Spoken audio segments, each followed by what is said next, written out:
You're listening to 101 with Tommie Zam. On the 38th episode, we sit down with Christian Gregorio from Spring Valley Skatepark talking about skateboarding and life. Let's do this. What's up, Christian? How you doing, dude? I'm good, brother. It's good to hear you. It's been pretty crazy past couple of years, but all in all, in good health. So everything's good. Good. And you're out in San Diego, correct? Yeah, man. SD 619, Spring Valley to be exact. And yeah, man, we're right down in the corner of US, the border of Mexico. Oh shit, dude. You got the best Mexican food out there, dude. Man, you said it.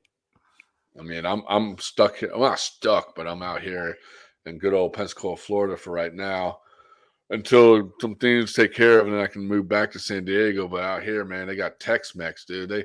They copy California burritos, dude. All right, and one day I was like, oh, let me try this out, and I get it, and they put freaking lettuce in it, dude. I'm like, this is not California burrito. They put lettuce, rice, and beans. You know what that is? That's like a filler.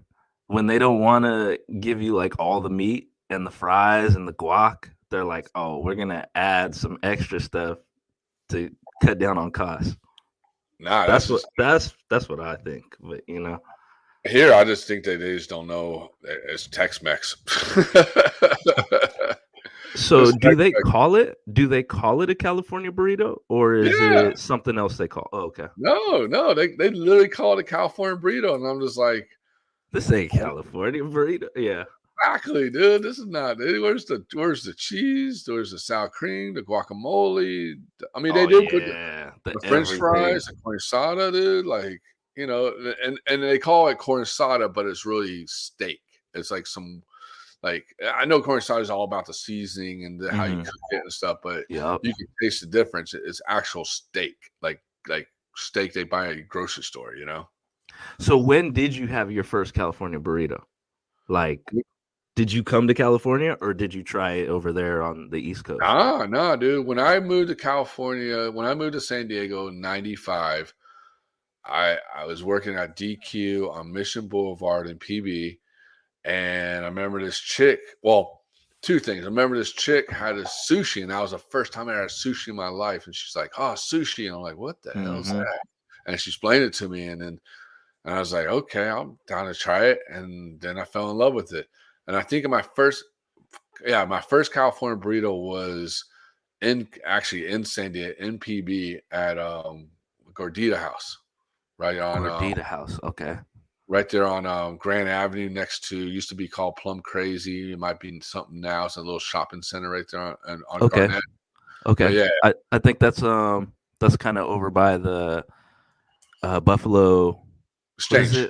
Buffalo Exchange. Yep. Okay, yeah, Car Street. But they have one at Gorditas. They have a Gorditas in Point Loma, like right down the road from Ortiz Taco Shop. Ortiz is like popping over there. That's their main taco shop. In Point Loma. Yeah. That's Ortiz the well-known one. Shit, dude. But I have my taco shop in PB, and that's I can't remember what it's called, but it's right there on Garnett next to 7-Eleven, next door to the Thai place. It starts at A. I can't think of the name of it right now, but it's definitely. Oh, it's not Taco Fiesta? Nah, it used to be Ortiz back in the day. So they had the Ortiz in Point Loma and the Ortiz in PB. And the people who were running the Ortiz, they bought them out, and so they did their own. What was it called? It's called shoot, I can't even think of the name of it. Oh, it's like here is Areli apostrophe S. Arelis. Is that how you say it? I have no clue. Yeah, but it's just good. No clue. Dude. But they pulled the monopoly move, huh? They bought out the competition. Yep. And they started their own business, so that's their own business. And so their tacos are good, dude. I get their surf and turf or their shrimp California burrito, dude. So good, dude. It's like shrimp with it's like a surf and turf, but it's like shrimp with and the whole California in it. You know what's crazy? I love shrimp, but I low key think I'm allergic to it. Really? Yeah. And it didn't happen until maybe in my 20s. Hmm. So that's what sucks because I grew up loving shrimp burritos, you know what I mean? Like all that stuff. And then one day I just ate it and I started catching hives, you know what I mean? And I was just Yeah. like, no, I must be allergic to something. And come to find out that it's shrimp. But it doesn't happen like intensely. Like it'll just I'll start to catch little hives and then but my throat doesn't close up. It's not like crazy bad, but Oh, actually okay. my mom, she's allergic to all shellfish, Really? but she's like a thug. Like she's come to the point where she became immune to it. Like she'll eat it and then she'll just take what is it, like Benadryl or she's like, I love this food so much, I'm not giving it up now. So, so like, all right. That's funny, dude. I don't know, man. I don't know if I could, dude. I don't know what I would do if I couldn't eat seafood anymore, man. I think I would just rot away, dude. Because I mean, I love seafood. Well, that's the thing. I can eat sushi. Really, but not shrimp. I guess not. I don't know. It's I don't know. It's weird. Maybe it's the way it's cooked or cured or whatever it is. But like I can eat sushi, I can eat all the other shellfish. But when it Is comes it? to shrimp, usually in like Mexican and Vietnamese food, like I love pho and I love burritos and all that. But yeah, the shrimp in it will just it'll give me a reaction. Damn, dude. Like a Yeah. stomach reaction, or like Yep, just yep. That too. Stomach ache, the you know, hives. it might be how they cook it, maybe. I've yeah. That's what I'm guessing. Because I know here I can't eat I love seafood here, and the Gulf seafood is so good, dude. I mean, Really? don't get me wrong, I bet. Pacific seafood's good, but the Gulf seafood's really good. And there's a lot of restaurants use a lot of butter and very Oh buttery. yeah. Yep. So On lobster and stuff. yeah, Mm. so and they do it on shrimp and fish and stuff. Dude, I try not to eat seafood and here just because it kills my stomach, dude. I'll be on the shitter for like 5 hours, man. Get through a whole And book. I ain't lying Get either, through dude. yeah, yeah. I Whatever. ain't lying Get either. through all the emails or whatever you had to do. Yeah. Yeah, I'm on there playing the video game like, Yeah. damn, I'm up. Oh shit.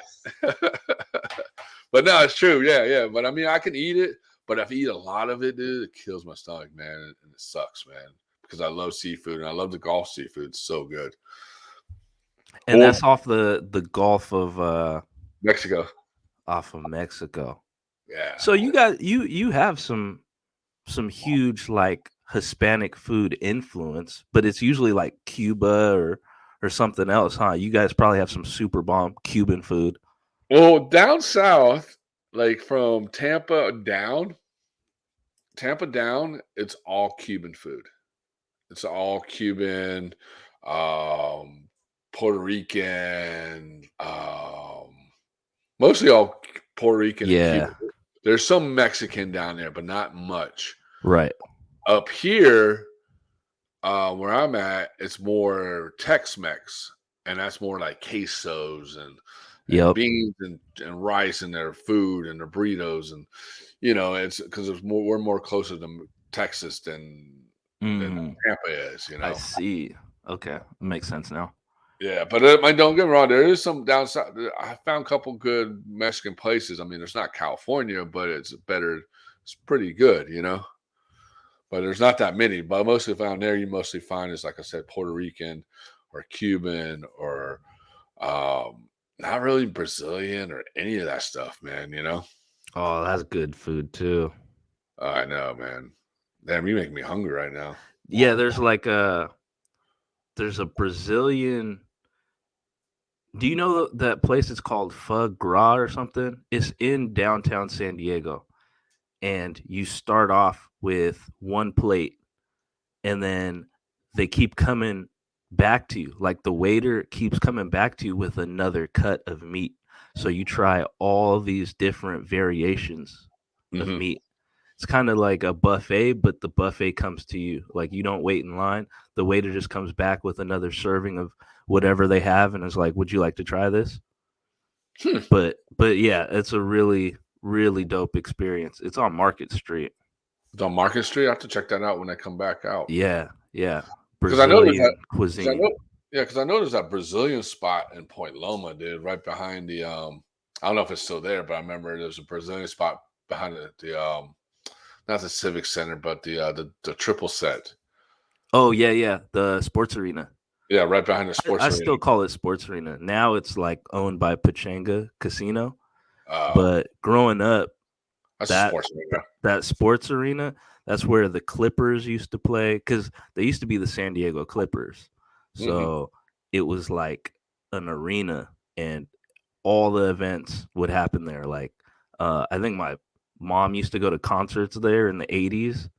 You know what I mean? So she would watch Curtis Blow, Biz Markie, like all these OG rappers, and Hmm. yeah. So that was a big thing. So we just call it Sports Arena. It's always gonna be sports arena, especially with that the famous triple set. You know. Hell yeah. That Thrasher, what is it, Buster Bale or something like Yeah, that? yeah. Yep, Thrasher Busted Bill they did there. yep. Yeah, that was Major. sick. That was sick, dude. That's so much fun. Well, let's definitely get into it. Some of the viewers might know who you are, and some don't. Well, just tell us a little bio about yourself. Quick bio. My name's Christian Michael Gregorio. I come from San Diego, California. San Diego native, born and raised here. Also the chairman of the Spring Valley Skatepark, which will be built this year. You know, if everything goes smoothly, God willing, we have it by the end of 2022, and it's going to be one of the premier parks that everybody can get down at. And you know what I mean? Like we're just trying to build an amazing atmosphere at this park. Another fun fact about me is I started a streetwear brand back in like 2006 by the name of Relish, and basically just started learning how to screen print t-shirts, and that's what I think helped give us the edge in terms of getting our advocacy work out there for the skate park. Was we had the ability to kind of become our own street team in a way where we were printing t-shirts, stickers, posters, and kind of just like that obey tactic was like get it everywhere people could see it. So we were just like, you know what I mean, putting it in as many places as possible. And Parks and Recreation took notice, and they're like, okay, you guys, built a pretty cool community. Like we see you showing up to the meetings, and that's kind of what happened. Um, and I've been skateboarding for you know most of my teenage life. I grew up in a skateboard family. My uncle, he's designed for Osiris Audio, but I really didn't fall in love with skateboarding myself until the Osiris era. You know what I mean? The Uh-huh. Storm, all these. Uh, Baker came out. Like everybody was just like killing the game in the early, I'd say 99, 2000. That's when I was just like, I'm a lifer. I'm a skateboarder for life. Yeah. Dude, that's right, dude. And let's go back a little bit. So, being a San Diego native, so are you like a second, third, first generation, or what? Oh yeah, that's a good point. So I guess Um, my mom, she was born in Long Beach, and then like my grandfather, he was in the Navy. He actually came through. He's got a pretty amazing story. Filipino immigrant coming to the US. He couldn't even make weight like to become a Navy seaman, so he had to drink egg yolks. He had to No way. like basically bulk up, and then on weigh day, they weighed him and he weighed enough, so he ended up bringing the family over there. And then the first person that was born on US soil was my mom. And What? then we Sick. moved to San Diego. And so that's kind of where it started. Dude, that's pretty rad, dude. Your dad had to drink egg yolk to bulk My up. My Or grandfather, your grandfather. Sorry, I meant your yeah, grandfather. we call him Lolo. Lolo? So That's yeah, Lolo, he uh he had to drink egg yolks for like a month straight.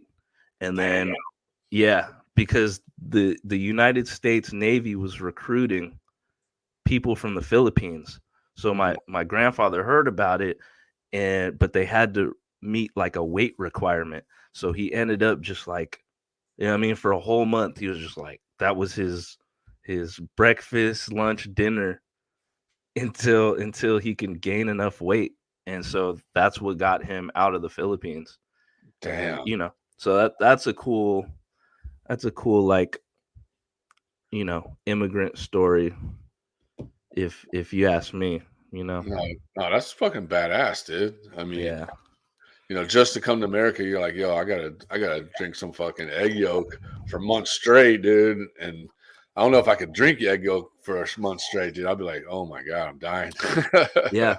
And this was in the 50s. Damn.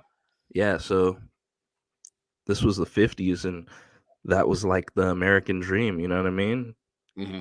Like 1950s Americana, Yeah. That's kind of like a nostalgic time where you see all these like uh you know not what kind of vehicles back then, but you know what I mean, just like Yeah. just old school Americana where it's just like, damn, this is it. So that's what my grandfather did, and he had 7 kids, you know. So 7 kids? yeah, he had 7 kids, and yeah, I'm a byproduct of one of them.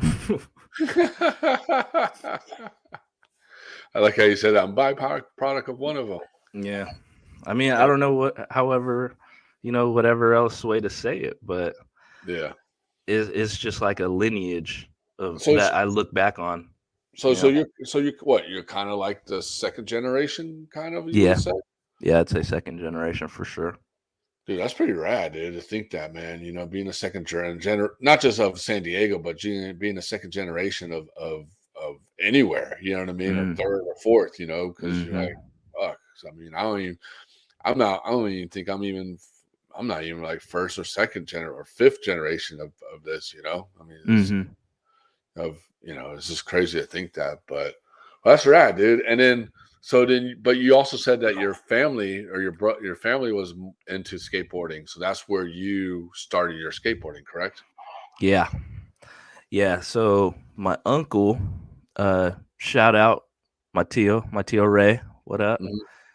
He he worked at a skate shop, and it was called Giggles at first, and then I think they changed the name to Awesome Sports. Um, but yeah, like Jason Carney used to skate for them. Um, I actually talked to Jason a little bit ago, and he was telling me that's actually the skate shop that inspired him to model his skate shop, Slappy's Garage, Really? after. Yeah, and the skate shop was in Spring Valley in Huh. the late 80s, early 90s. So that was really cool to hear that, because that's where like my origin story starts, is with my uncle working at that skate shop. And then my Lola, which is my grandma, she ended up taking me to the skate shop while my uncle was working. And my uncle picked out my very first board when I was like 2 years old, which, What? yeah, That's which happened to be a Z Rider, like the Z boards. yeah. Yeah, so one of those, and then later on down the line, I get a Rodney Mullen board, like one of the first street style boards that Was he it a, came out with. was it a almost Plan B or what? I think it might have been a World Industry. Oh, One Industry. Okay, yeah, that's right. Yeah, yeah, I Yes. think it was an early '90s World Industry board. I could be wrong. If I'm wrong, my uncle will let me know. Oh, he'll text you. They're like, "Yo, Yeah, dude, he'll text me. It's nah, actually man, this because he's really savvy when it comes to like you skateboarding." know skateboarding's like history, and so that was probably 89, 90. Oh, okay.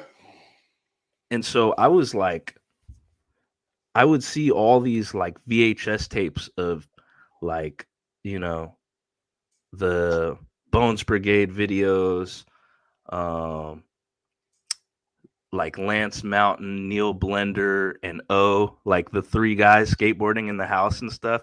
Like I Yeah. saw all that growing up, and it was just so impressionable to me. But like fast forward, you know, being a teenager, everything just like it flipped my whole world upside down in terms of like, oh wow, skateboarding's been a part of my life. Now like I'm putting it at like the forefront of my life because all my homies are doing it. Like everybody's got the new Muska board, the Sunrise board at school, the shorties, um, the D3s, like everything was in full effect. So it just hit me heavy. Dude, that's crazy, dude. Just to be in that era, you know what I mean? I remember that area. I moved to San Diego in 95, and Hmm. that was right when I think that's right when skateboarding was huge in San Diego, dude. Everybody was Hmm. living there, like you got yeah, everybody was living in San Diego and all the industries were there and stuff like Because that. So, ASR, like, yeah. you know, that's a huge point in San Diego history. hmm ASR brought everybody out there. Yeah, And then all of a it was an sudden, amazing time. oh, go ahead. Oh no, I was just saying that was an amazing time. But yeah, keep going. No, no. I mean, I remember that shit, dude. It was crazy, dude. Like, just, I mean, the PB pack drive would be like ton of like pros be hanging out front and just coming in and out, and it was, Nice. it was just such a great era to live in, out there at at 95 and on, and being surrounded by that for so long, it's That's just, when they would be like skating out front of Hamels, right? yep. Like, yeah, like, and was Hamels a skate shop too, or Yeah, was it? it was like both. It was more of a surf shop, right? Oh, it was Like, a skate shop. They had a skate team, and it was a skate shop, and then they had a surf shop, and it was like beachy because it's right there in Mission, so it was like that touristy look thing to it. But everybody skated out front of Hamels, right in that little cul-de-sac, right there where everybody chills and stuff like that. yeah, and I've heard on some shows that like uh, Muska, Jamie Thomas, like all these people would be kicking it at the beach, hmm right? In Yeah, Mission Beach. Yeah, that's so crazy. yeah. Muska lived in PB. And yeah, there was like everybody. Jamie, there was the Toy Machine / Zero House on Mission Boulevard in PB. So every skate company all had their own houses for their pros or AMs or flows can come live at and everything. I mean, you Yo, was growing up, that was like the dream. You know what I mean? Like, damn, they all kick it together. They all skate together. Come out with these crazy ass video parts. hmm Yeah, if you look at some of that's those, you look at some of those old video parts, half of it was filmed in Mission Beach, PB, and OB yeah, in and like La a Jolla. week. Yeah, in La Jolla, like Yeah. all right there. Oh yeah, Point Loma had the leap of faith. Yeah. Yeah, it's crazy, dude. Just to think about, people that now it just seems like this generation doesn't know about the history of San Diego skateboarding. Mm, preach. Exactly. Preach to him, please. Hey, man. Yeah, let him know. Let him know on this podcast for real, because I There's a lot of history out there for skateboarding wise. yeah.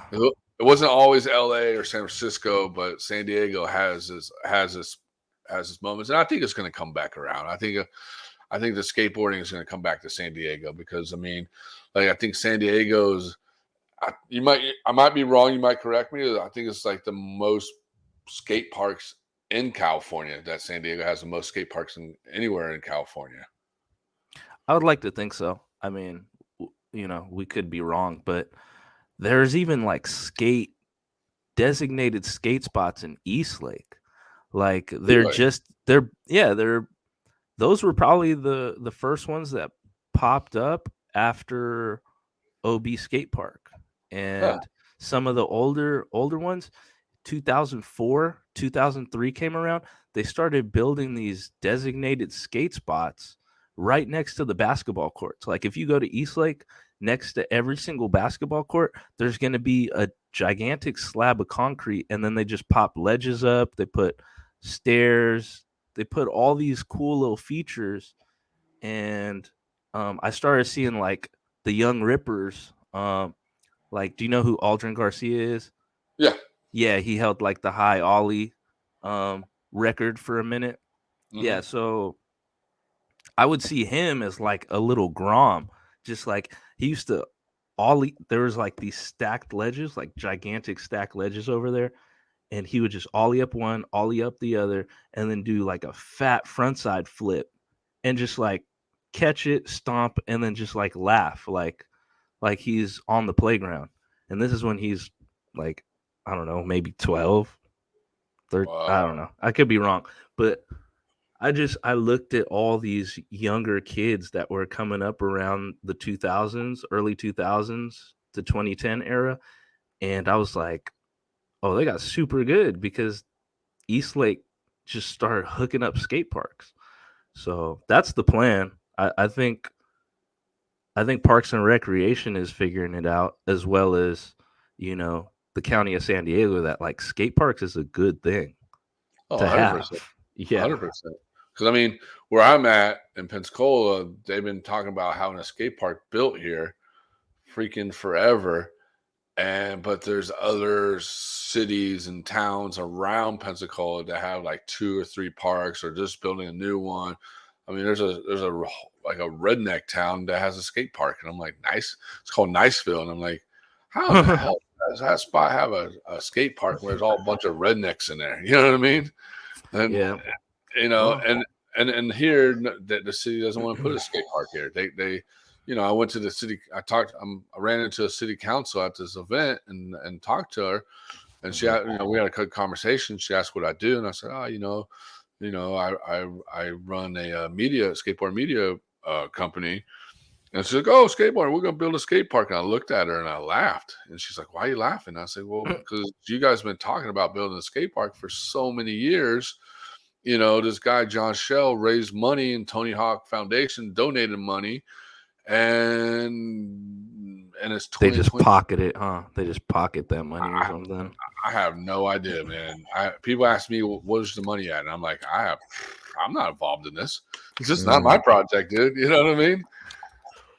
And That so the yeah. lady was like, well, we're all gonna build it, but the COVID and this and that, but now you guys got to come up with the money to maintain the park. I was like, dude, maintain a Oh park. man. I said, we got to maintain a park. Like what? I'm not picking up, I'll pick up, clean up trash and stuff. That's it. I'm not going to go clean the bathrooms out of this urinal and stuff. Right. I'm Exactly. not, that's not my job. Yeah.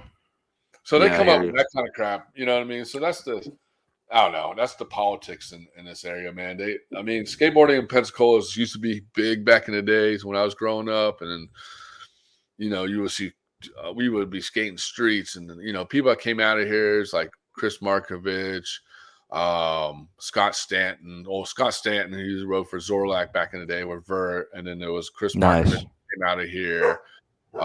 Ricky Bienbaum, the dude who's a filmer, he came out of here. I mean, names go on and on. You know what I mean? Like Cedar Fielders came out of here, but he doesn't claim Pensacola really. Neil Bennett, who just turned pro for girl skateboarders, he's from out of Pensacola. So I mean, yeah, you got some heavy hitters. Yeah, so I mean, there's people that came out of here. You know what I mean? And it's just once all of us left, skateboarding has to me has died here. You know what I mean? It's like I don't see anybody skating the street, you know, or nothing, you know. So you guys need a skate spot out there, is what you're saying. We need something, man. You know what I mean? Like, but the city's so slow. They really drag slow. their feet.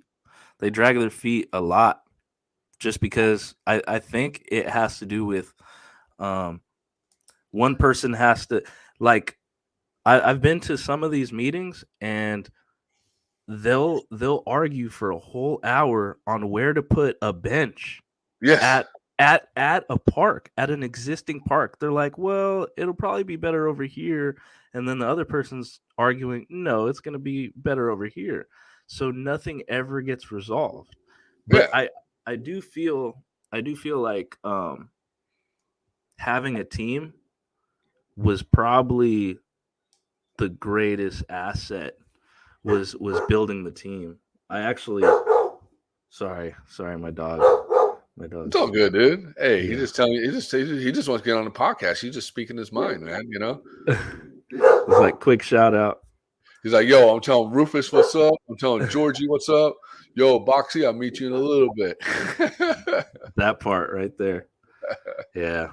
After this, I'll probably go. Yeah, he probably wants to go walk. He wants to sniff some other girl dogs and shit. You know. You know. I know how it is. I know how these dogs. I know how dogs think, man. You know, he knows his time. He's like, oh, Susie's gonna be out there. I got to go say what's up to her. But no, to you're saying, yeah, dude, they argue so much about skate park or where they want to put a bench at. Who gives a shit about a bench, dude? Like, yeah, you can put it anywhere. Everybody's gonna sit there. You know, they're not gonna, sit there and be like, oh, it's not. I'm not gonna be like, oh, well. Yeah, I don't know why they put a bench here. It should be over here. Nobody gives a shit, dude, unless you're 80 years old. Right.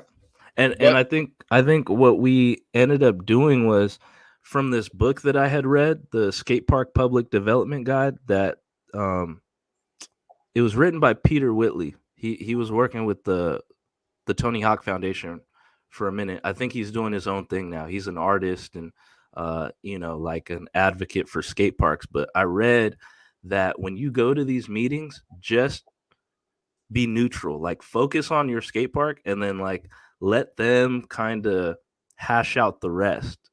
Mm-hmm. So I took that stance when we showed up and they're arguing over a bench. I'll just wait till they're done arguing.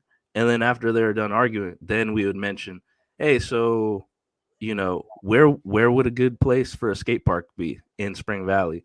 And then so I guess the ball started rolling because we were just like, we were focused on our mission rather than jumping into like, I don't know, messing with like where this bench is going to go in the park. We're just like, where's the skate park going to go?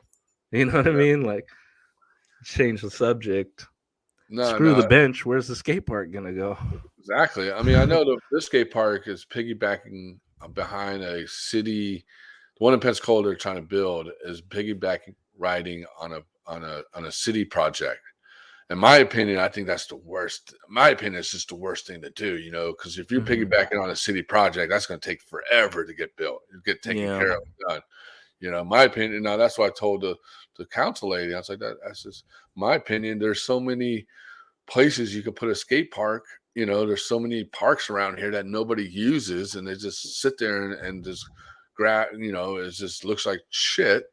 And, I would put a little skate park here and there, and all these little parks around here to give the neighborhood places to something skate. To be proud of. Yeah, something to be proud of, man. And there's so many different lots around here that's just open, that's owned by the city. It's like, dude, why don't you just put a skate park in these empty lots? And she's like, where? And I gave her a list of lots. I was like, dude, there's this place that we used to skate back in the day, and it's just a community center. It's called Bayview, right on the water. And tennis courts, they have a dog park, they have a playground. Right. I was like, dude, that'd be a perfect little skate spot because that's where we all used to skate at back in the day. Because Mhm. that's on the hills and this and that. It'd be a perfect little spot, So I don't know. I just think the city of Pensacola is just a bunch of old folks and a lot of, and they're so set in their own ways, and they rather spend millions of dollars on a soccer field and Yeah. baseball fields and then actually build a Yeah. skate park. So I whatever. 100% agree with you, because for the longest time they were pushing a baseball field. We have tons of baseball fields out here in Spring Valley. We have no skate parks. And it was actually just one person who was the chairman of the baseball league. So it was one person. So that's why when we got our crew together, our little skate community together, and we would show up like 20, 30, like I think the most people that showed up for the skate community, our project specifically, was like 40 to 50 people that were like, we want the skate park. And then that's when they started to see that, oh damn, this one person for the baseball field is asking for this, but we got 50 of them that actually showed up to this meeting. And that's when they put us higher on the priority list, because that's what all of the counties have, is a priority list. So if a certain amount of people want this thing, they're going to put it first. So we just started showing up in droves through like surveys. They were doing surveys like, oh, pick what you want.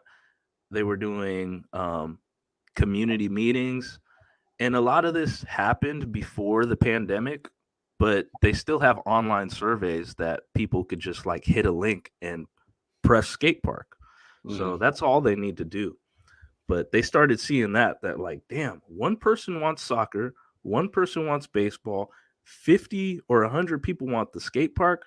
Actually, we should probably take this seriously.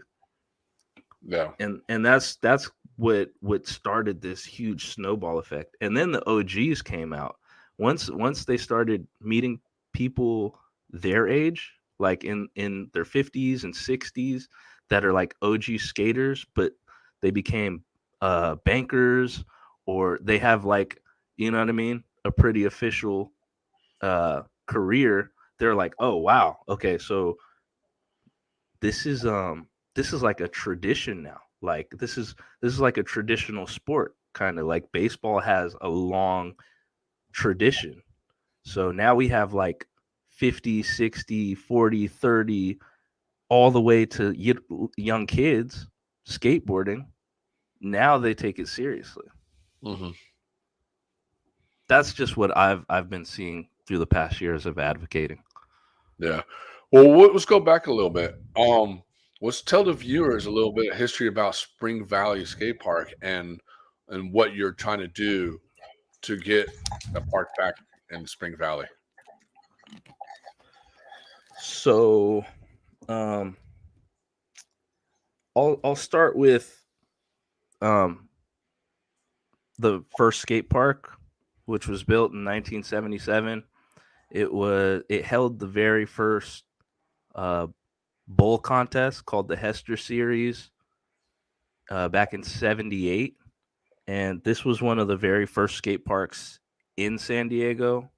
Along with Del Mar, and there's like a bunch of them that popped up in the '70s when the skateboarding craze really hit. But fast forward to today, we saw all that history. Like, we stumbled upon all these photos on Facebook. And growing up in Spring Valley, I just always remember hearing these, like, I thought they were like folk tales. I thought it was just like, is it real? Is it true? Is it, you know what I mean? So I heard all this growing up as a skateboarder that, yeah, you didn't know there used to be a skateboard park over here, right where the freeway runs now? Like that all used to be skateboard heaven. And I was just like, really? I've never seen pictures of it. So I can't really, you know what I mean? Like wholeheartedly believe that. So when I started seeing these pictures on Facebook, and then I found who took the pictures, um, his name's Jim Goodrich. He's super cool, super genuine, humble, down to earth dude. I reached out to him on Facebook and was like, "Hey, um, is there a way, or can you tell me a little bit of the history of skateboard heaven?" And like, he was like, "Sure," and he did more than that. He allowed us to use his photos. Like, he sent photos to us that he had taken. And when we started posting that during our advocacy, I think it brought a lot of nostalgia back to like the older generation. And we started getting backing from the OGs in terms of like, yo, you guys are really trying to push the skate park agenda? Like we're down, whatever you need, we'll show up. So they started showing up, and then my uncle's generation is probably, you know, underneath them, like the 40-year-olds and then 30-year-olds. Everybody just started showing up, and it created this beautiful movement as to where we're getting a skate park built, you know, in the year 2022. It's taken us 4 years though. So from 2018, we started by stumbling on some photos, and then after the photos started spreading, like we just started posting them on Instagram and Facebook, and people were just coming out of the woodworks like, "Hey, I have a piece of the ramp that used to be at Skateboard Heaven. It's still in my backyard." And then they'd show us pictures, and there's just so much history behind it that I think Parks and Recreation really saw that like we had a movement going, and they're like, okay, yeah. So they actually ended up paying for the whole project. Who, the city? The city. What? How did that happen, dude? Dude, blessings, man. I can't, you know what I mean? This goes way higher than me, you know what I mean? Like it's I don't know. I can't explain it, but we've just been pushing this agenda because like I wholeheartedly believe that like this is going to help our community. Like a lot of kids in my neighborhood, there's a lot of gang activity going on. There's a lot of gang affiliations, and if you're not trying to be gang affiliated, you're trying to go chase the fast cash. Like you're trying to find it some way. So this outlet is going to be huge for the community. And we saw that, and we were like, okay, this skate park is going to change lives. This is going to help, at risk youth, or just a kid who's unguided or undecided, and he might find his best friends over here at this skate park, friends he's going to be friends with forever. So this is a good thing. Well, that's rad, dude. That's 100% rad. And like, how many people show up to these meetings when you go to these meetings? Is it like 10, 20, 30, 1,000, or what? Okay, so there hasn't been a lot of meetings as of lately, just because of where the world's at right now. Yeah, exactly. But when we were showing up to meetings, it started out as like a core group. It was Leslie, Felix, Bonnie, and myself. That's like the four main crew members of the Spring Valley Skatepark committee. And then Canton Russell shows up to our first meeting, and a beautiful lady named Terry Burke Iserling. and she got the Lakeside skate park built. They laid down the whole blueprint at our first meeting. Ever since then, it spread. Like she gave me, Terry gave me pamphlets of like, okay, start a petition, and that's when I met you. Like soon after that meeting, I printed out a petition, and I showed up at an arts and rec event at the mini ramp contest, and I met you. When they first opened up. Yeah, when they first opened up, I met you, and I met Elle. You know what I mean? Yeah. I met Elwood. So it was just like, it was super dope.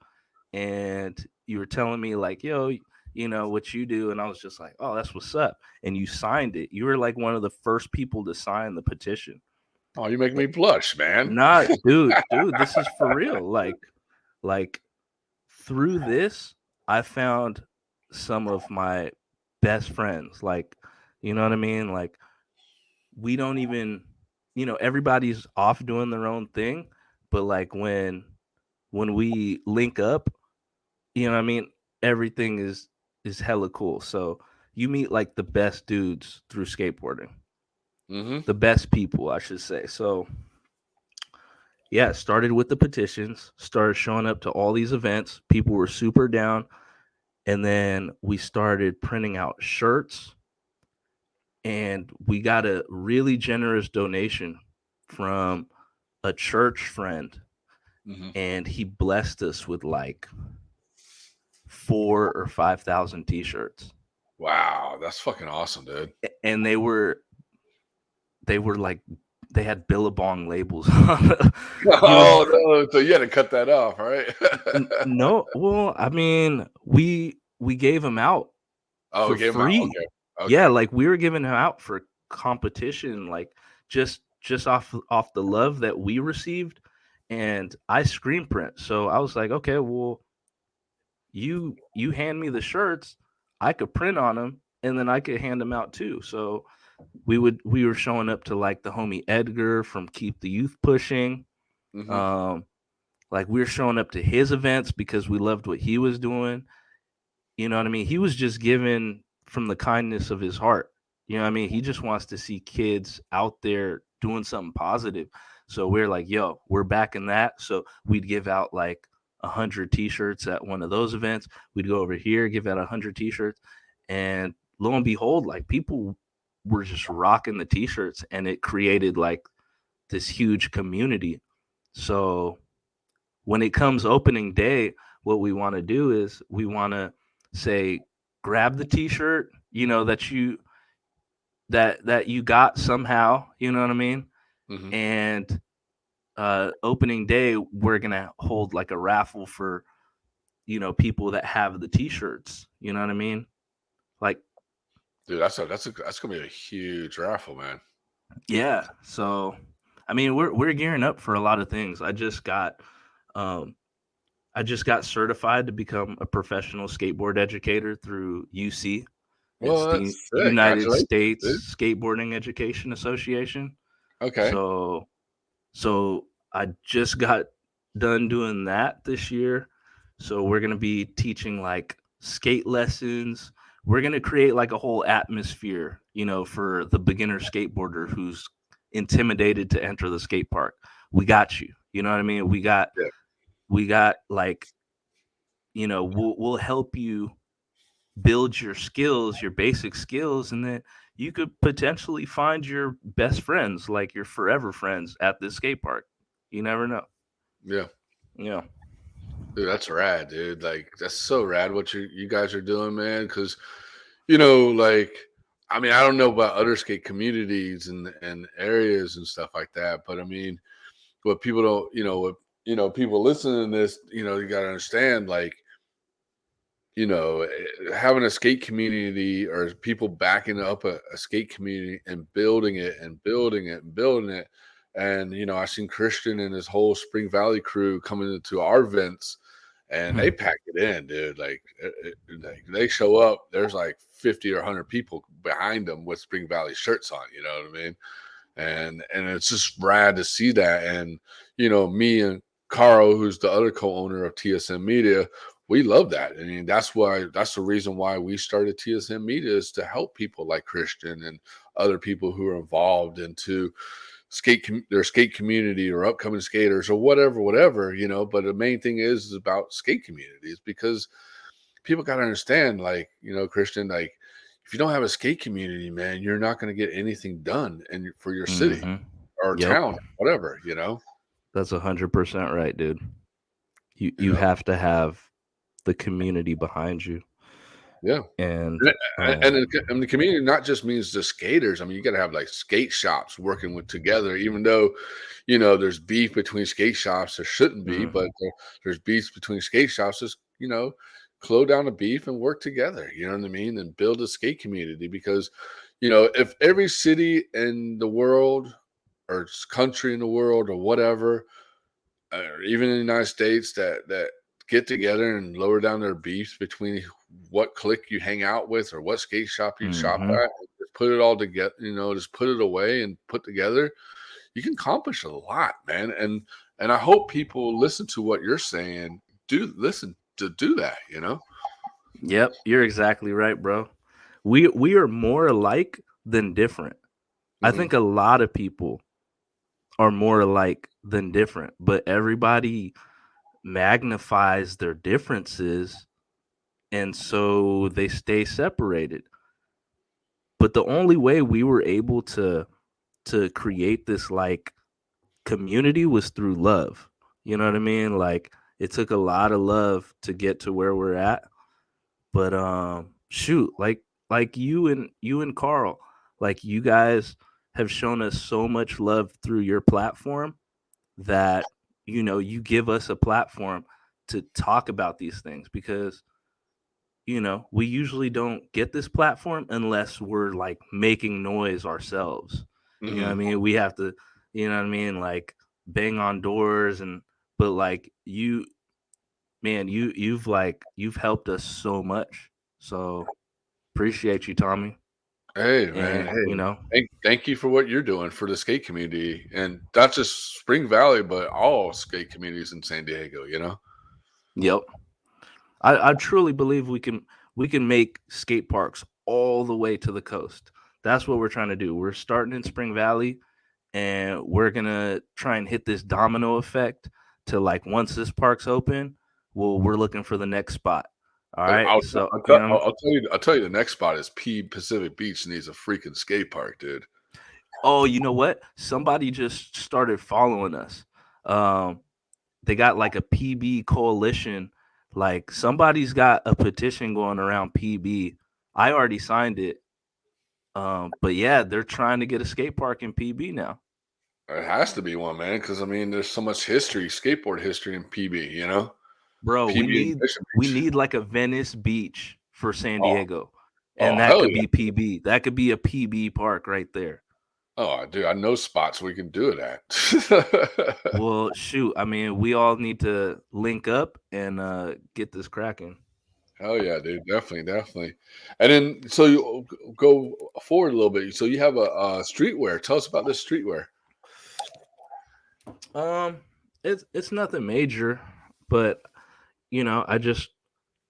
I grew up in I'm an '80s baby. I'm an '80s baby, so like you know graph writing, um, the four elements of hip hop. You know what I mean?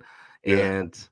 And so streetwear was just an extension of that. It was like um, I don't know, putting up too many stickers, putting up too much graph, and then I had a kid, so I was like, let me cool off on like climbing billboards and doing crazy shit.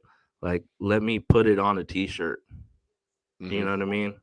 Like, I want to be around for my kids. So I started a company called Relish um, with some friends at the time, and we created a movement. We created a pretty cool movement where people were just like getting tattoos of our logo and stuff. So we kind of knew that we were like penetrating some sort of market in San Diego. Hmm. Um, And then we gave some, I think, let me see. My uncle, he's the one who designed that logo, and he gave some to um I forgot his name. Skates for Skate Mafia, but he was an AM at the time, and we gave him shirts to skate at Tampa AM. And so yeah, we were moving along, but it wasn't anything like extremely huge, but I just said that earlier because I think it helped get Spring Valley Skatepark to where it was because I knew how to screen print. Yeah. Yeah. Where can people find the brand at? It's Is there a website, Instagram? no, not anymore. Not anymore. What I'm starting now is Skater Curator. Okay. So it's going to be skateboarding and art. Um, I've been looking into like the NFT space also, because Carl's been sending me a whole bunch of stuff on cryptocurrency. So yes, you know what I mean? So like I started looking into it. I was like, you know what? Like this sounds legit. Like this straight up sounds legit. So I started looking up all this stuff and I did my research and I started investing a little bit. But yeah, Skater Curator is my new thing that I'm trying to push. So it's going to be mainly skateboarding education, Mm-hmm. but then we're going to also learn about NFTs and cryptocurrency and where this might go. Hey, you should talk to Carl, man. Carl might join you on that, dude. Yeah, man. I've been chopping it up with him. He Yeah. sends me stuff through Instagram all the time, all these videos to watch, and I'm like, I've been peeping game. Hey, trust me, I got a smile on my face, dude, right now. Yeah. You know what I'm talking about though. Like Oh, I know he's what like, you're talking about, dude. yeah, I he's know on it. He's he on it. is. So Oh, he is on it, man. He finally got me to do it, and I was like, "Yo, dude, all right, I did it. Now just leave me alone about it." Nah, I did it. Finally, leave me alone. But he still hypes me up about it. Hey, man, he knows what he's talking about half the time. yeah. And so I mean, there's a huge shift right now, Nobody really likes the banks and what they do. Like Mm-mm. they've been pimping for the Ages. longest, for ages. Yeah, like how did I get an overdraft fee? How did you just take that out of my pocket and I don't even have that? How am I going to pay the extra overdraft fee? This doesn't make sense. No, So that's how with they that's, this, that's how they yeah. make their money, dude. Yeah, so with cryptocurrency, I'm finding out that it's like, oh, snaps, we become our own bank? Like, you know what I mean? Yeah, So I'm like, I'm down for that. hell yeah, dude. Well, hey, got to do it. Got to do it. Got to survival of the fitness, man. Mhm. Mhm. But I don't Well, know. We'll talk about that all. I don't know. Maybe if you invite me back or something, we could talk more on cryptocurrencies. We'll bring Carl into the mix. maybe we'll do that. We'll do it. We'll do it. I'll have Carl be the my podcast guy, be the host, and let him talk to you about that. Something like Well, that. dude, yeah, like, yeah, I think it would be cool if we had like a conversation about it because I think this is the next frontier. You know how they're talking about Web 3, like Hmm. Web 1 was the .com era. You know what I mean? Where Amazon made it big. And then Web 2 is Netflix and YouTube and podcast streaming and all this cool stuff. And then Web 3 is bringing Web 1 and Web 2 into like, virtual reality and like, I don't know, kind of merging all of those together.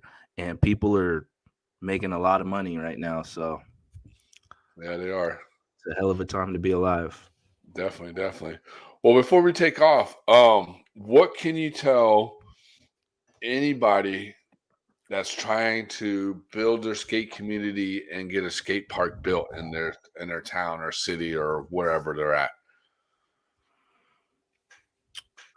So the first thing with building a community or building a skate project in your town is going to have to be reaching out to the skate park project, which was formerly known as the Tony Hawk Foundation. They're really receptive. Like that's where I basically started my journey. Was I saw somebody post something on Instagram and tagged the skate park project in their Instagram post, and they commented back to them and was Really? like, yeah. And so that's when I was like, I seriously, I grabbed my notebook out and I wrote the hashtags that he used. I wrote the who he added, and that's when I started approaching this like, oh snaps, like Instagram is like you can literally reach people peer to peer. Like you don't need a middleman anymore. Mm-hmm. So reach out to the skate park project, build your own crew of like-minded people that have, you know, the passion to see the whole project through, and look at the meetings that are taking place in your locale. Like your like mine would be parksandrecreation.gov. Like I'll go to Parks and Recreation's website and I'll look at the meetings that they're having, and it'll say public meeting for a park, right? So they're trying to figure out what amenities to put in the park. So if you show up with your crew and one person is saying, "Oh, let's build a soccer field. Oh, let's build a baseball field," but you bring your whole crew out, and this could be online too because they have Zoom meetings now. So if you Mm-hmm. bring 20 people to your Zoom link, they're going to see that, wow, there's 20 skateboarders and there's one baseball player. Who are we going to listen to? Mm-hmm. More than likely, you know, I mean, it also has to do with respect. Like when we show up to these events, like they've told us personally that like we're really respectful. You know what I mean? We let them do what they have to do when they're conducting their meeting, but when it's our time to talk, like we're going to go all in, and we're going to be like, look, this is going to be amazing for the community because it's going to keep kids interested in like positive outlets. This is also a non-contact sport, so you're definitely staying 6 feet away from people. There's so many ways that you can go about it, but I think the first thing to do is just act upon it. That's really it. There's no proper way to start, but if you start somewhere and you just keep going at it, people are going to see that you're going for something, and hopefully they're going to ride for you. You know what I mean? Ride with you. Mm-hmm. Yeah. No, that's definitely true, man. 100% and everything. Well, look, Christian, I want to say thank you for coming on the show, talking about Spring Valley, what you've been doing for a skate community, and talking about good old burritos. You know. Man, can't, man. Cali burritos are it. I Uh, know, dude.